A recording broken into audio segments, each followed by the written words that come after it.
Bum bum bum bum bum bum bum bum bum bum bum bum. The Peter Dislike Show. Bum bum bum bum bum bum bum. This past month, as I talked about numerous times, I've been seriously burnt out. But one of the best things I did during the month was the 25-hour dry fast for Yom Kippur. I ended up doing 26 and a half hours because I loved it so much that I didn't want to give it up. And so during the fast, I even thought about the possibility of continuing the fast until I just fade away and go to heaven.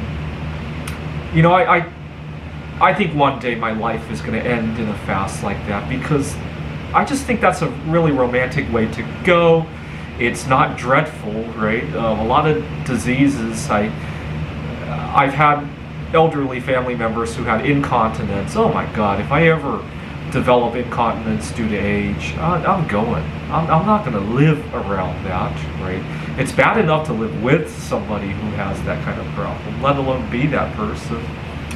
I've had family members who had open heart surgery, and not that they were young, right? They were in their 60s, 70s, 80s. Why not just go at that point, right? I can't stand looking at open heart surgery.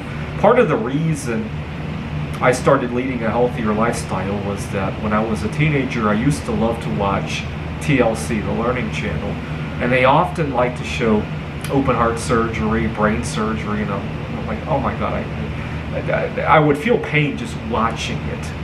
And I never want to be in a situation like that. It brings me great comfort knowing that if I ever end up approaching a situation like that, I could just Yom Kippur my way all the way to heaven, right? It brings me great comfort to know that I have that weapon in my pocket, and it's not something that somebody could take away from me very easily, right? Unlike if you had a gun or if you wanted to jump off of a bridge, somebody could probably take that away from you very easily, right? Or confine you and stop you from doing that, right?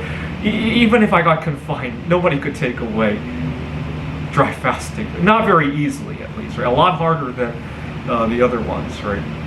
And so that's great. I feel freedom from that. But aside from end-of-life issues, I love fasting for numerous reasons. The big one that I got this Yom Kippur is that it made me realize that life goes on even when there's a little bit of discomfort, right? I teach at Phoenix College. It's a community college, and I get students who walk all over me, want to reschedule assignments, exams. They have issues, childcare issues, can't come to class. I don't know. I have some older students who have other commitments and stuff like that. And I have a hard time talking them down from that because I don't like to see my students having to sacrifice stuff. But ever since my dry fast and knowing that I can take discomfort, now I can take some discomfort of knowing that my students have to give up some other things in life and in order to take my class, right? It makes it easier for me to put my foot down, right? My very first attempt at not a dry fast, but just a liquid fast, I was 17 years old. My mom has type 2 diabetes, and one day I was reading online about some alternative medicine to type 2 diabetes, and I read something about fasting 3 days.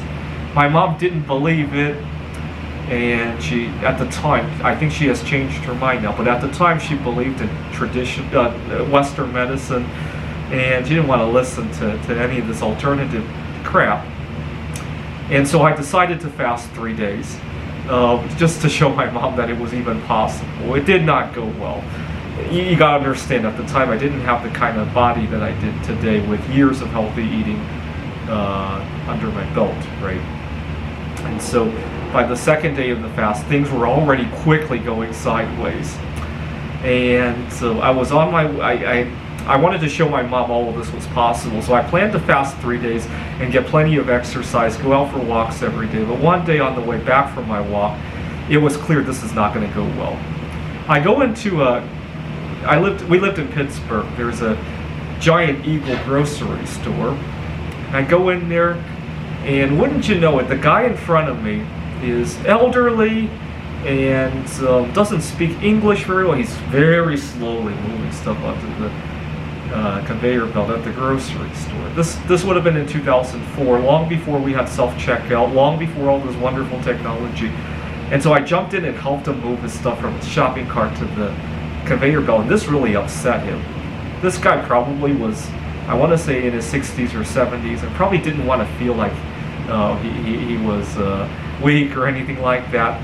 And when he got upset and he was speaking in very broken English, I interrupted him and said, just let me do this. I'm in really bad discomfort. So he didn't understand what I was saying.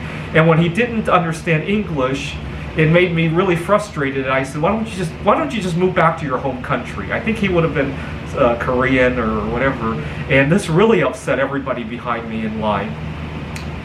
And it didn't go well. All that because I wanted to show my mom it was possible to fast.